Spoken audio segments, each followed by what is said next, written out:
আচ্ছা কোনছে আল্লাহ বড় না মানুষ বড়? ধরো গাদা, তুই কার হাতে কার জোড়া দেশ? কুড়ায় আল্লাহ আর কুড়ায় মানুষ। যেটা কবার কইছে ওটা কন, আল্লাহ বড় না মানুষ বড়? আল্লাহ তো বড়। আল্লাহ বড়, তাহলে আল্লাহর কথা না হইনা মানুষের কথা শুনেন কে? তুই কি কইতাছস? কি আর আল্লাহর কথা মানে না মানুষের কথা মানে? হ্যাঁ, কি আর মানুষের কথা শুনেন তাই না?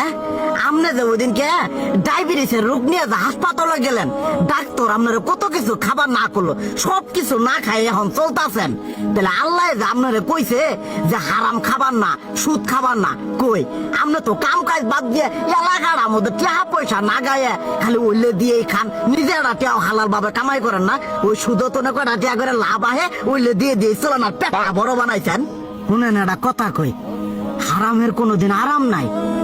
হালাল পথে রুজি রোজগার করেন, প্রয়োজনে এড়া বেলা কম খায়েন, তাও শরীর পিণ্ডও ভালো থাকবো, কোনো রোগ বেদও হবো না, আরামও পাবেন, আল্লাহও খুশি থাকবো। তুই আমার এইভাবে বুঝাবি আগে কইলি না কে? আসলে এই বিষয়টা তো আমি কখনো মাথায় এইভাবে নিইনি যে আমাদের কখনো ডাক্তার নিষেধ করলে ঠিকই আমরা নিষেধ মানি, কিন্তু উপর আল্লাহ যে কত কিছু নিষেধ করে দিয়ে সেটা মানি না।